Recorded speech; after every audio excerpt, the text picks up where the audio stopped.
All right, and we are live. Welcome back with Murphy Mac to another episode of the Fitness Beginner Podcast, where we help you get started on your fitness journey. How's it going, everybody? We're back with another podcast episode for y'all today, and we have a guest joining us on the podcast today. We have Mr. Alex Jamal. We're bringing him onto the screen now. Thank you, Alex, for joining the podcast. We really appreciate it. Just a Oh, little bit, just a little thank bit you about the for podcast is yeah. this is the Fitness Beginner Podcast where we just try to help people get started, people that are just getting started or people that are pretty new to fitness. We just try to keep things pretty basic, kind of give them, the basic things that they need to get going and stick to their fitness routine. Try to work on living a healthier lifestyle. So that's the whole goal. And then we love having people on to talk more in detail about certain topics like yourself. So we're glad that you joined the podcast. If you would just introduce yourself and tell everybody who you are and what you do. Okay, sure. Well, first of all, my name is Alex Jamal. I am a personal trainer and nutritionist based in Los Angeles, exactly Culver City. I've been in the industry for 20 years between competing and training people worldwide in sports nutrition and supplementation as well. Uh, I am also heavily involved in sports supplementation, and I've competed for 10 years in my life. I was like in fitness and bodybuilding, more like men's physique. Uh, and then I became a judge in the IFBB, and then I became the IFBB chairman for California. I promoted a show in 2019. It was called Los Angeles Classic Championship. Gladly, the winner, one woman and one man, we sent them to the World Championship or the Arnold Classic in Spain. It was all paid off. People were very happy about that. As far as my personal achievement or my personal career, I have a studio in Culver City where people come and work out with me, or I do accommodate only West Los Angeles in person. I have some names like people like Stallone and Frank Stallone and Elizabeth Jones and some people who I live in Los Angeles, so it's a city where either music industry or film industry or this. Yeah, so pretty much I focus on the basics and especially I like working with beginners, and that's why I like the name of your podcast, and I would like to be a guest on it. I agreed. Absolutely. So I didn't know you did stuff in bodybuilding. So I just did a bodybuilding show last year. Oh, That cool. was it's a very Did you do unique. bodybuilding or you did? I did classic physique. That was the division I Okay. did. Yeah. So it was a very My days interesting. there was no classic. My Yeah. days I started there was only bodybuilding and weight categories, and then first thing they started was the men's physique. I Hmm. actually did the first men's physique before the men's physique were like it was called the model search, and Yeah. then they started that category. Yeah. The bodybuilding was tough. That was one of the hardest things I ever done for sure. I don't know if it's necessarily for me. So I have a lot of respect for all the Yeah, bodybuilders out there because it's very tough. People don't realize how hard it is. And I've done it some pretty hard requires a lot. things. Yeah, Yeah. just tell me how. Um, Tell me how hard was it to like the last 10 days. I think the last 10 days are always like the Yeah. most.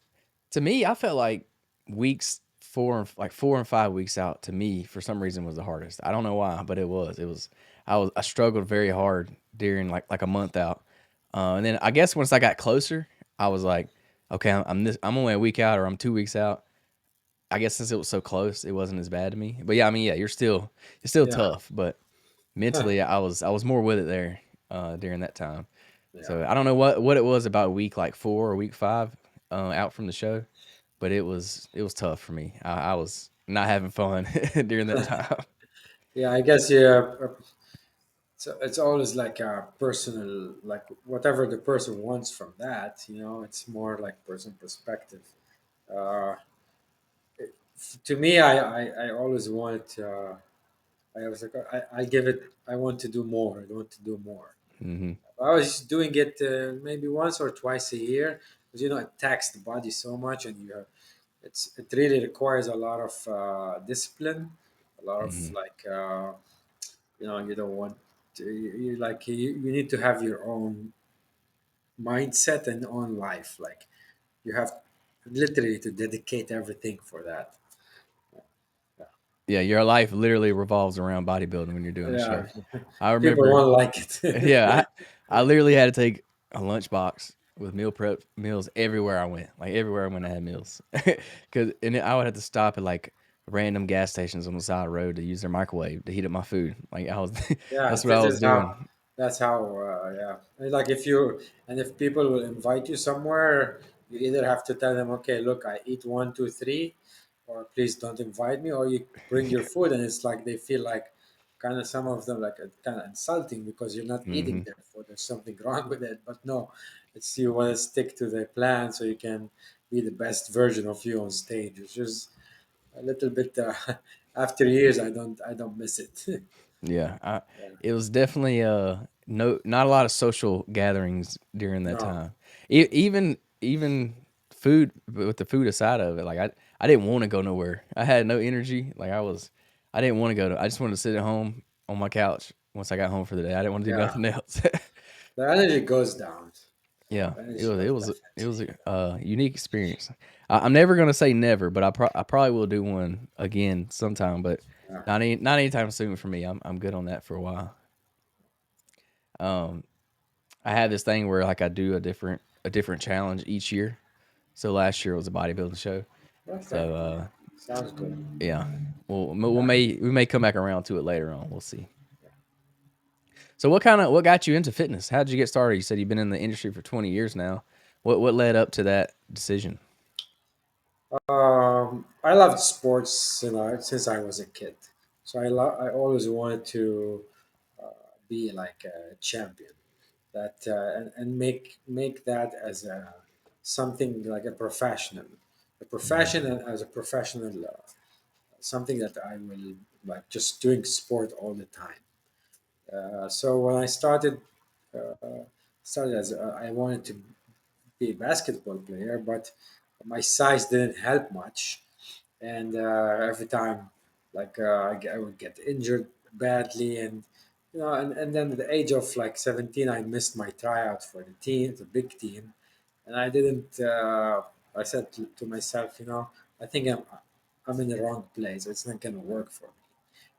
Then I went to university studying business, and at the same time, I was studying also nutrition and personal training, and I thought I really want to be that guy who, uh, you know, have influence, a good influence on others, like health influence, help them get stronger. I love training athletes. I love training people to get into their best vision of version, sorry, of them.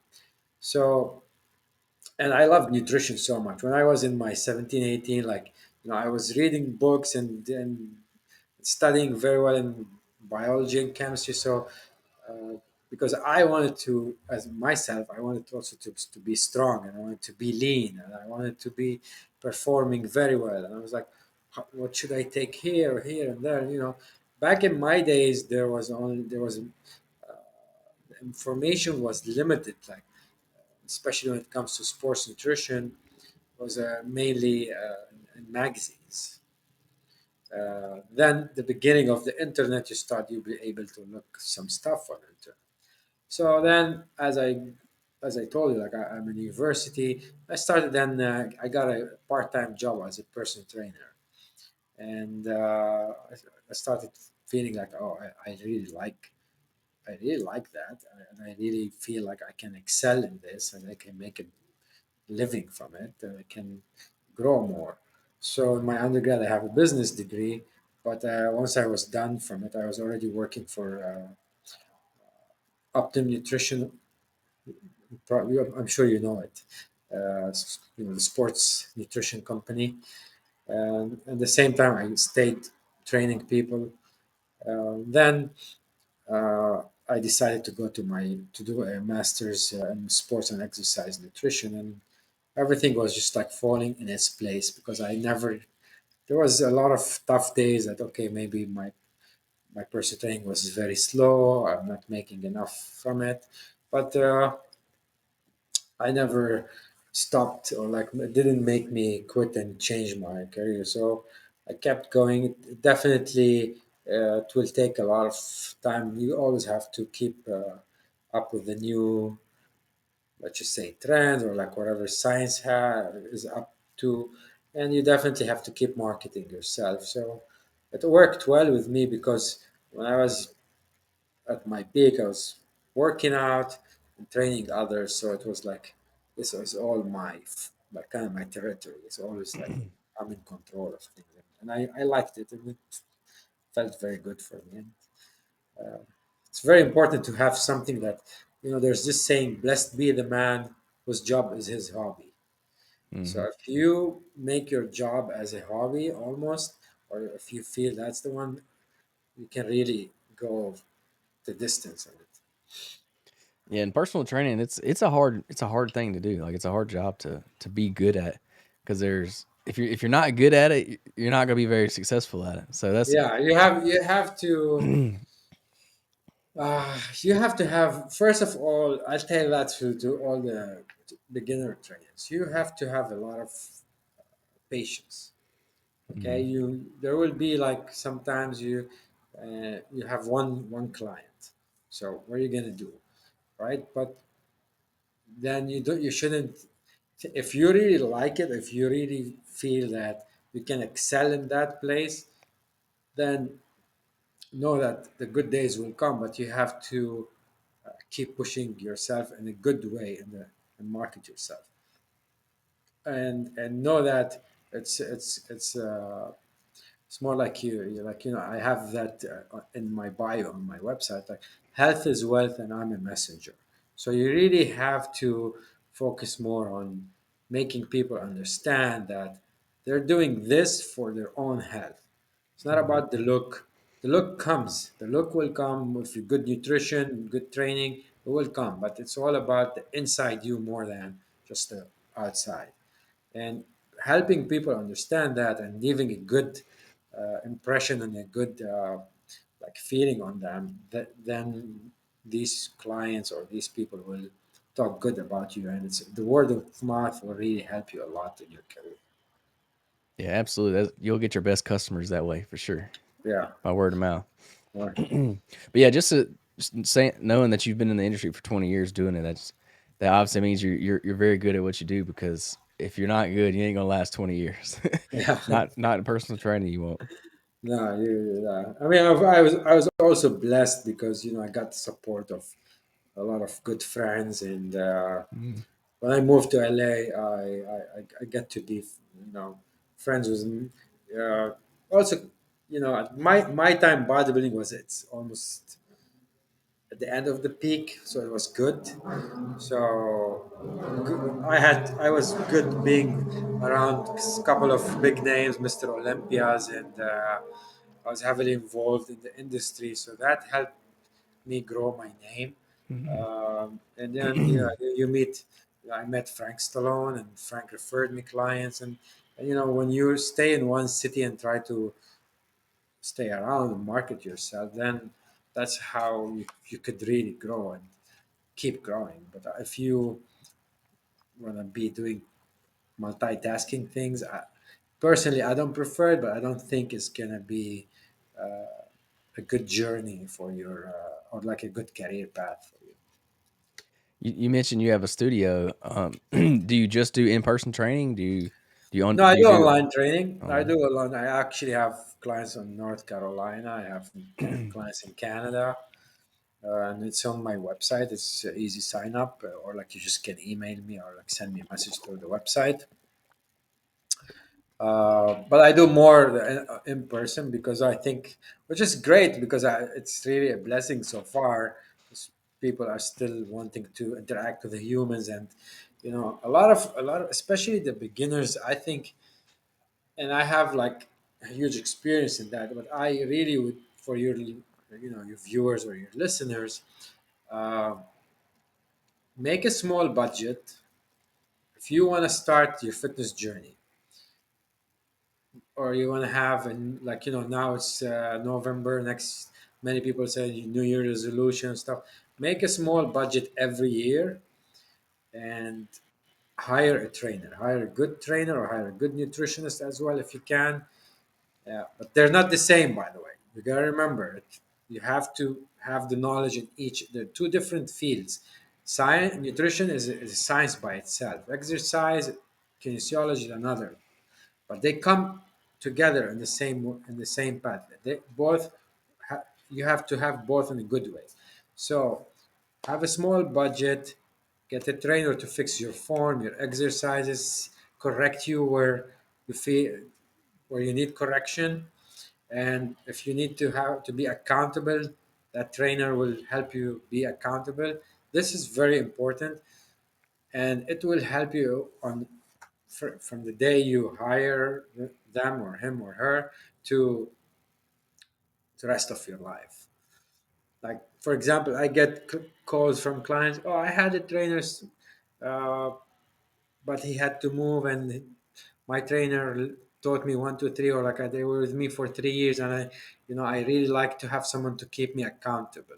People most of the time will want you to, fix their mistakes and they keep them accountable because the AI doesn't do that. Yeah, Yeah, I like your advice of hiring a trainer, especially when you're a beginner, because when you're a beginner, yeah, you don't know anything. So if you can hire somebody that knows what they're doing and they can help you out, you can skip like a lot of like that figuring out yourself. Because a lot if you don't know what you're doing, you're gonna waste a lot of time in the gym trying to figure out what yeah, to and do. it's very important because you could prevent a lot of Injuries. God forbid Mm-hmm. an injury or you Mm-hmm. know doing thing a lift wrong on a long run will get you injured because different muscles are working more than others, and then the body compensate. You don't want that. If you can minimize the error, so you can get to the success better in a better way, do that, and it's the best investment you would do for yourself. Yeah, I think for sure. I agree with you 100% on that. It's gonna save you a lot of time, keep you from injuring Yeah, yourself. and always You'll- always hiring like a good knowledgeable nutritionist will help you understand your body. Mainly understanding your body will help a lot with your health choices and keeping you healthy. Like like I went and did my physical, but my LDL is this and my term. But if you're understanding, okay, why am I eating this? How am I? How like okay? For example, I'm sure on your show, many uh, calorie deficit. Everyone says calorie deficit. No one knows where the calories are coming from. Okay, they just say calories, calories, calories.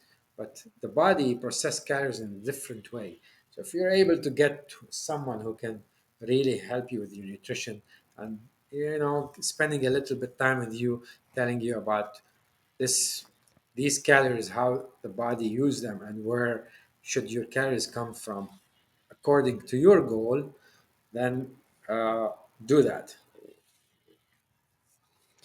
So speaking of nutrition for beginners, what are some of the most kind of common struggles that you see people when they're first starting to try to eat healthier or start on their fitness journey? What are some of those common struggles that they have, Common struggles is the or maybe misconceptions maybe? okay. Misconceptions would be like not knowing exactly where the calories are coming from. Like, oh, I'm on 2,500 calories. But okay, let's just say, what did you eat? This and that. Oh, I did a chicken sandwich. Okay, so how much protein in it? Oh, maybe like so. They don't. This is a common thing. Um, and they really will need help about keeping high protein from a higher source, from a good source, sorry. Like many people would want to have high protein, but also want to keep it from good sources. Like you don't want uh, fried chicken. Beginners don't really like, even they don't really, so many would be like, yeah, I've been eating, for example, steak 3 times a day, 3 times a week, or 4 times. But if it's a fatty steak, if your goal is, I mean, we're not going into deep like talk about fats here, but generally, if your goal is to lose some fat, you can't eat a lot of fatty red meat. So Mm-hmm. beginners don't know. Like I have one client, he's still a beginner. I give him all the credit. He decided to invest in his body and hire a trainer. So I was asking him the other day, okay, so how many times you're eating red meat, for example, and and he asked me this question. So what should I pick, a New York steak or was it radai? A Sorry, ribeye. ribeye. And I'm like, the best if you could, the best is the filet mignon, but it's a little bit more expensive. Okay, but if you can't afford, if you don't want to do that, do a sirloin steak. Do something which is lean, because Mm-hmm. now at this you're as a beginner, where you wanna, like, you want to just get to your goal, and then after that you'll start, you're like, okay, I'm focusing on good fat. You want to just like understand as much as possible what's happening, and then slowly you get to start to change one, two, three. Oh, here it's okay if I eat 1 time a week a New York steak, because my good fats during the week, or this amount or that. So this is where they will like have trouble. Mm-hmm.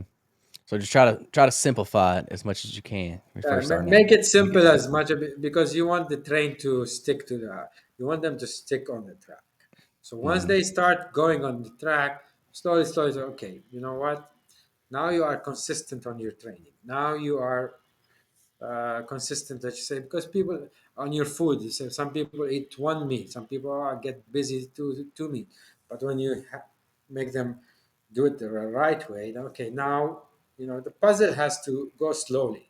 If you're gonna put everything, make it hard, so many people will be like, I'm overwhelmed and I can't do it, and my work and this and that, then they quit. Mm-hmm.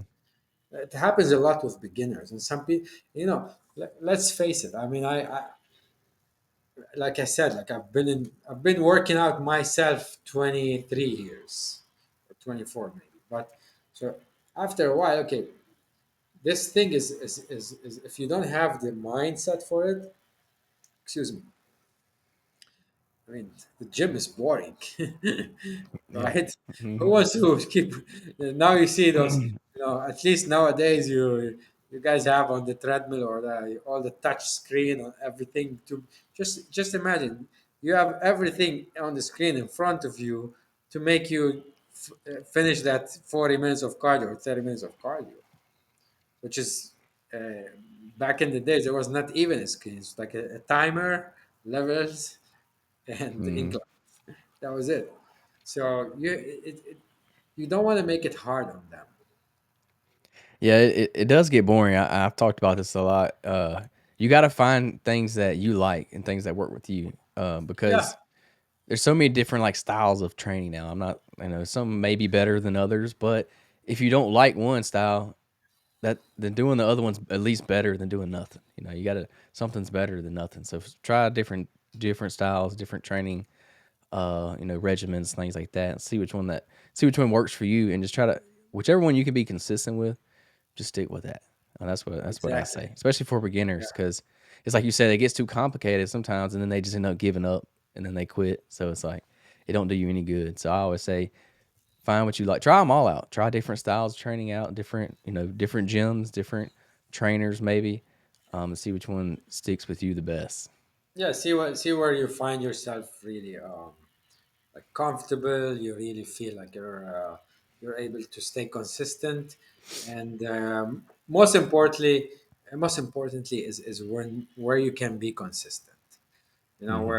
Where it's like convenient, like it's not hard for you to get to.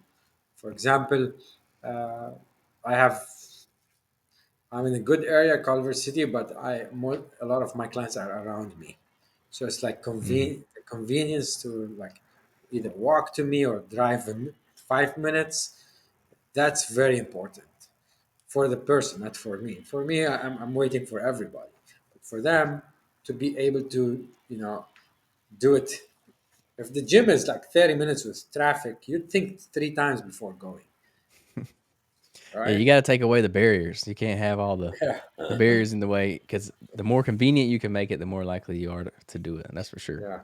That's why I always tell people like lay out your clothes the day before, like the night before. Go ahead and have your gym clothes ready.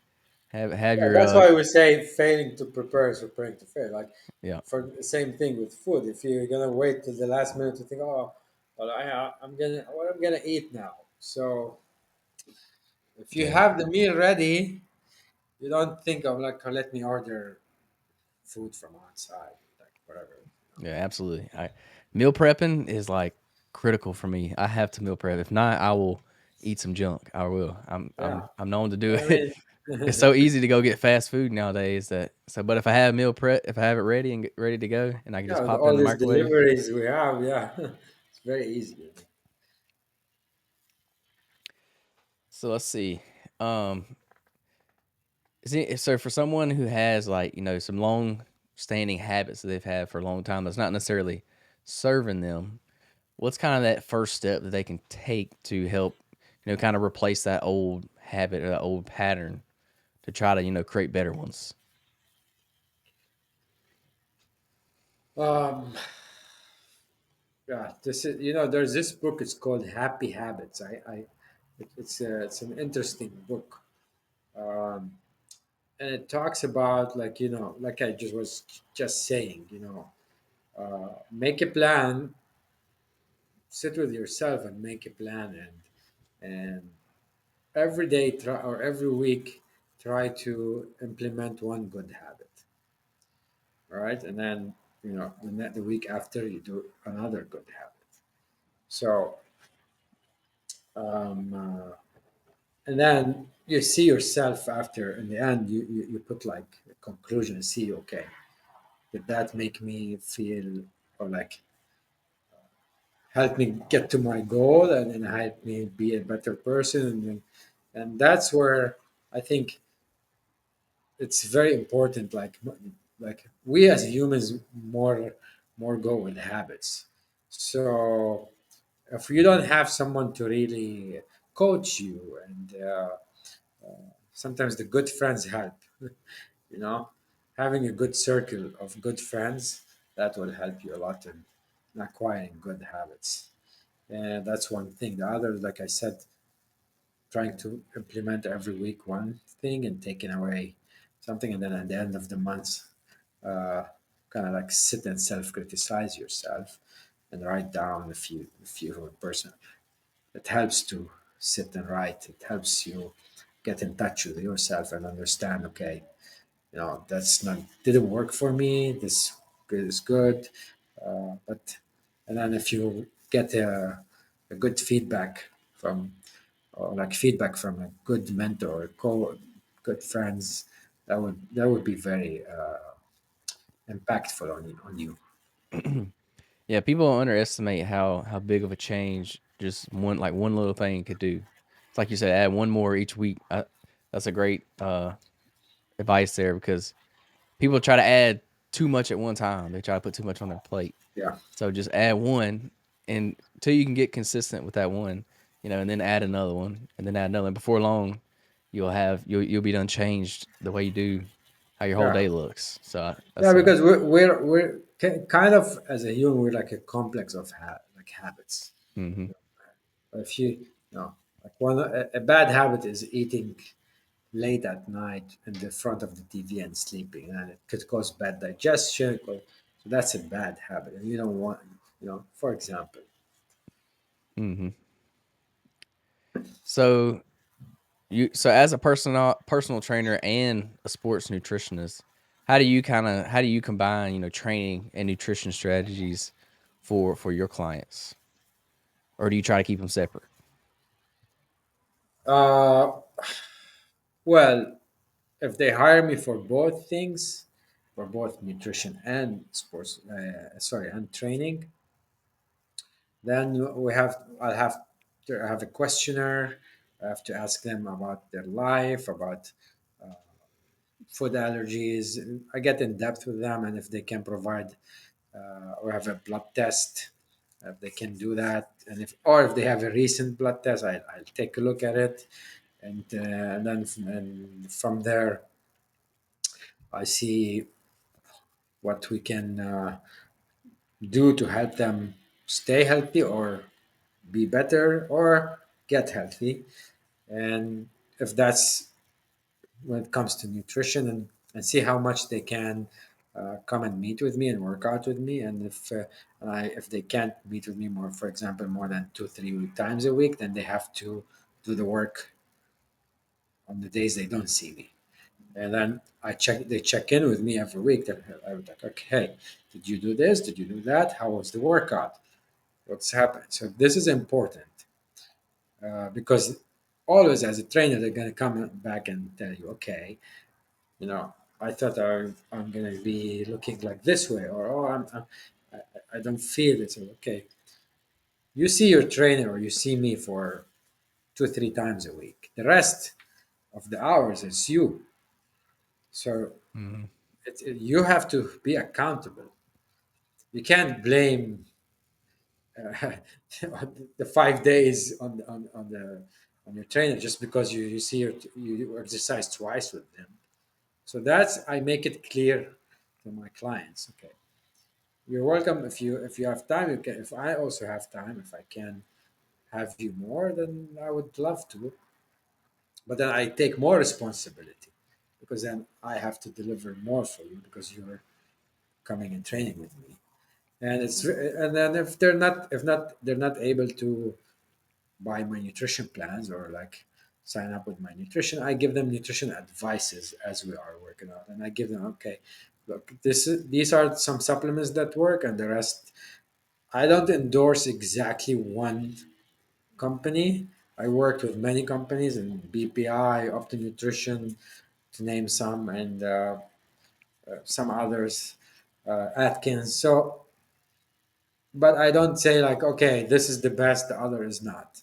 I talk about ingredients, and whatever is really proven to work, I advise to use, and that will help you. But uh, that would be nutrition advices, and I give a nutrition advice of food, when you should be eating, when you shouldn't be eating, what type. If you have allergy, you should take anything that makes you feel uncomfortable or you don't digest it well, or use digestive enzymes.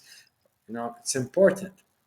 It's important to also like see if your body having a lot of inflammation from food.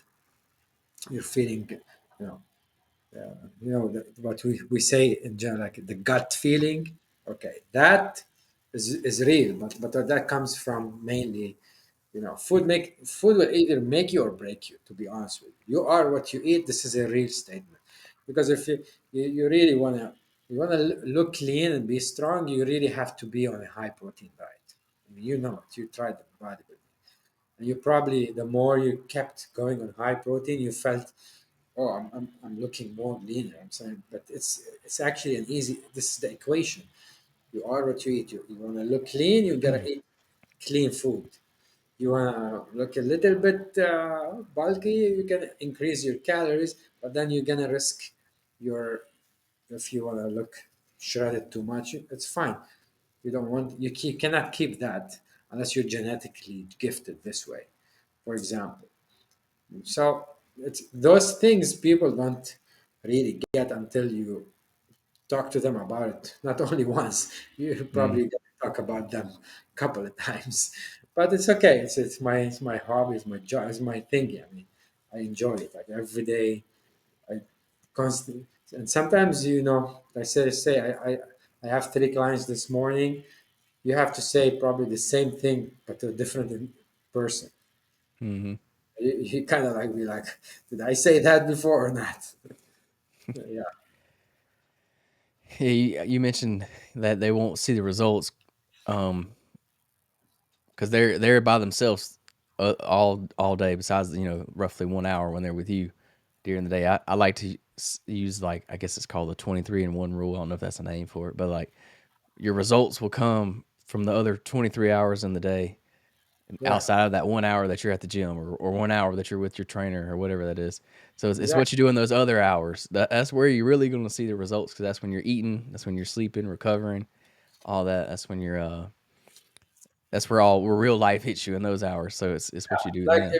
if I mean, if on the weekend you're responsible unless you're working out. Like, okay, what did you do in the weekend? Oh, we went out and okay, like you worked 5 days very well, and then the last 2 days, whatever you did in the five, you ruined them. So then you come on Mhm. Monday. I'm like, oh, I feel sluggish. Oh, but you have to learn from that. Like, okay, I shouldn't be doing that. Yeah, and that just comes with time and experience. You'll get tired of going so hard during the week and then ruining on the weekend, and it'll catch up to you eventually.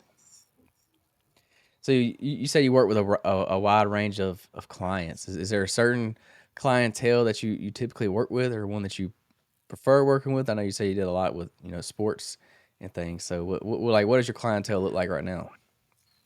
No, I'm actually I decided. I decided to be open to more everybody, uh, Hmm.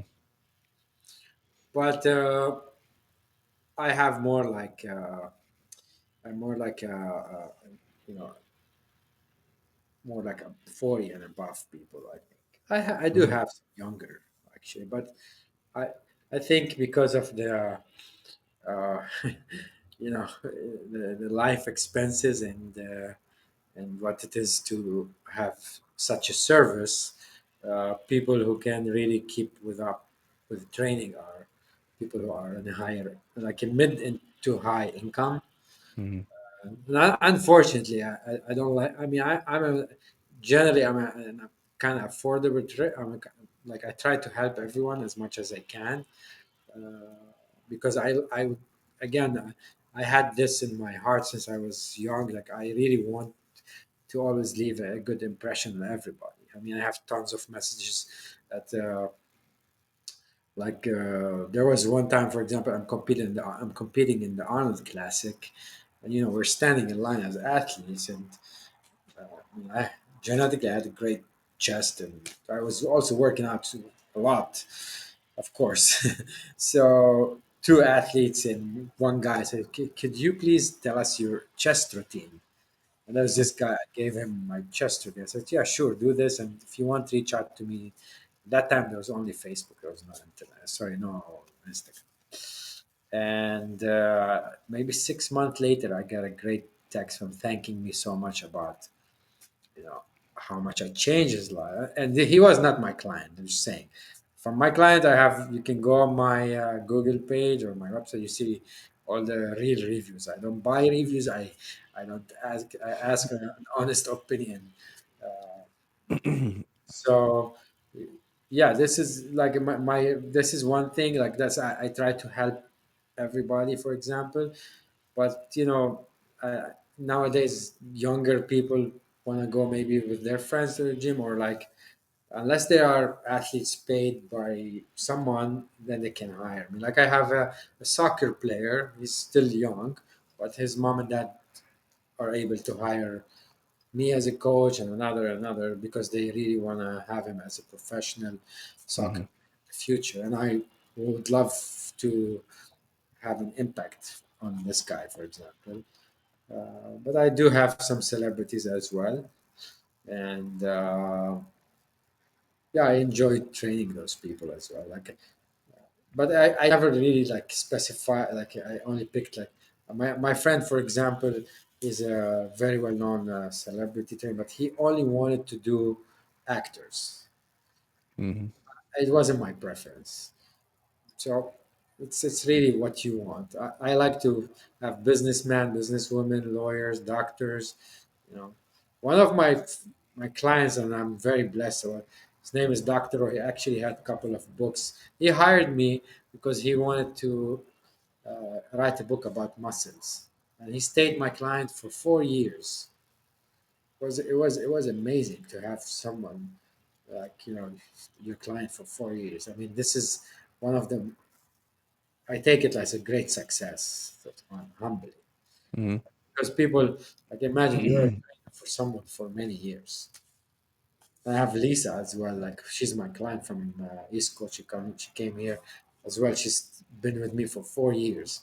So that tells you that, okay, your service is good. They're liking it. They're seeing goals. It's not easy, but you have to. And also, it's not easy because you have to be always on top of your game. You always have to be ready. You have to motivate everyone, including yourself. Motivation goes up and down, right? There's days you wake up like, I don't want to record podcasts for people or stuff, but you have to keep pushing, and but how does that come? It comes from understanding that you are doing this because you really want to leave an impact, and you really have enough knowledge and to share with people. Hmm. Yeah, absolutely. I always say if my podcast just helps one person, like that's the goal. Each episode, if we can Yeah, just help one person, that's a success. So that's why I do it too. But you mentioned the doctor was writing a book about muscles. So that brings me to the question. You're a published author as well. So what? yeah. So tell me a little bit about that. About the book or about my articles? Oh, Your book. I guess I don't know. You just no, have one book. I contribute to to a couple of websites and like Insight Fitness magazine. It's a magazine in Canada. One of I've heard it's, of it before. Yeah. it's a top fitness magazine. Mm-hmm. WikiHow, the website WikiHow, very well known, like Wikipedia, WikiHow. Mm-hmm. Uh, there's another website called Coach 360, and it's all about trainers and coaches and sports nutrition and training. Uh, and before there was like all my, as much as I can, because also it takes time, and it takes a lot of it takes time, and you also, like, you have to sometimes take some creativity as well, right? But if you could, like you said, like, if I can put my thoughts out, and or like put the real correct many misconceptions, and that helps. So I try to do it. Nowadays it's a little less because of because luckily I get sometimes very busy and sometimes tired, but that was just the main three. I So how does that work? Do you reach out to them, or do no, they no, reach out to you, or how does that work? no, they reach out to me. They reach So out to me. they just have a certain topic that they want somebody to write something about, and then they'll reach out to say you to write about Uh, that topic. yeah, sometimes I want to say yeah, but I also can pitch. I can pitch like, for example, if uh, last month, I wrote about how to build a successful business for person training. Mm, For example, that was my idea. Although I like to write more about science and exercises, but that was like something out of my norm. Yeah, but and anytime I would like to, like, for example, I wrote an article about which one you need more, which is BCAA or whey protein, because there was a time in the industry, like, BCAA was being pushed so much. mhm, Like, you go to any store, like, oh, make sure you're drinking your BCAA. Did you take your BCAA? So, I mean, I've been in the supplement so long. Like, every year, there's something we push. I'm sorry. mhm, Nowadays, you you turn on your TV, you see an advertisement about creatine. Creatine has been there for forever and ever and ever. I used to give creatine for free for like that 150 grams. I used to give it when I worked for Opti Nutrition. If you buy one way, you get the creatine for free. Sometimes I used to give it for free. Now 150 grams is probably $15, I think, because the demand went so high, and after COVID there was a problem. So I wrote this article about what really the body needs. You need whey protein or BCA. You know, So what was the outcome there? What would you say? Because I've heard a lot about the BCAs too. I'm just curious what your opinion is on them. well, it's the most important is to focus on on your hitting your protein intake. So Mm-hmm. getting, let's just say, first of all, for all the people listening, you're never gonna get enough protein. And don't be scared, protein doesn't make you heavy or like gain fat. And I'm talking about lean sources of protein. I'm not talking about a heavy steak or eating 5 pieces of salmon because it's a fatty fish, for example. Okay, it's a good fat, but in the end of the day, 1 gram of fat is 9 calories. It's not Mm-hmm. 4 calories. Fat is fat, but there's good and bad. Okay, but once you really feel like, oh, I got, for example, I should be taking 200 grams of protein a day, then after that, okay, if you're taking an extra BCAA or EAA, which is I like more, then it's okay. But leaving the whey protein and taking just BCAA, then you're missing on many essential amino acid and you're missing on the full amount of protein. That's not gonna help you really in your goals, no matter what are your goals. Because protein is not only for muscles, and you probably know that, but protein goes for all your body, and it's very important. And we really need it on daily basis in a good amount. Okay, Mm-hmm. so focus on getting you enough protein, and then think about having an EAA or not, or So like a what? So for BCAA. people listening, what's the difference between BCAAs and EAAs? BCAAs are three amino acid: leucine, isoleucine, and valine. They are mainly. Well, there's people that say only leucine, but these three together will help you really build and recover very well for muscles. And leucine is anabolic. Sometimes this is why you see the leucine as by itself. You can buy it. Mm-hmm. There's a lot of proven, like a lot of studies about it. EAAs are the 8 essential amino acids that I prefer on taking than taking. They include the BCAA. You're not like leaving. You don't need both. So if you're taking the EAAs, it's much better for you. It's a better investment of money, actually. Mm-hmm. So, yeah. Yeah, I was curious as why they still make BCAAs. Like, why not just sell EAAs to everyone? Yeah, it sells. It sells. Yeah. Like, there's a lot of supplements they do that doesn't do anything, but they still make them. Yeah, there's a lot of money to be made in supplements. So Yeah, speaking of supplements, are there any other supplements you recommend like people take in general? I know you mentioned a little bit about yeah. creatine. Yeah, So what? there's a lot of things that are essential, and I mean, my cabinet is full of all the essentials. And sometimes when people or my friends come in, like, "Wow, you take all these?" I'm like, "Yeah, I take." Those are just simple essential things. So vitamin D is important. Many people, I mean, after you nowadays it's meant you do a blood test, you see your vitamin D's and your electrolytes. So vitamin D is actually, some call it kind of like an anabolic stuff if you're talking about muscle build. It helps a lot. Zinc, fish oils, creatine, whey protein, the B complex. Some people have deficiency in Bs. Magnesium is very, very important. Getting a good source of magnesium, because we drink caffeine and that takes it out a little, or like, it's one of the electrolytes, so it goes out of our body. So, and it's very helpful. There's a lot of studies on it. So those are essential things, like I said, fish oil.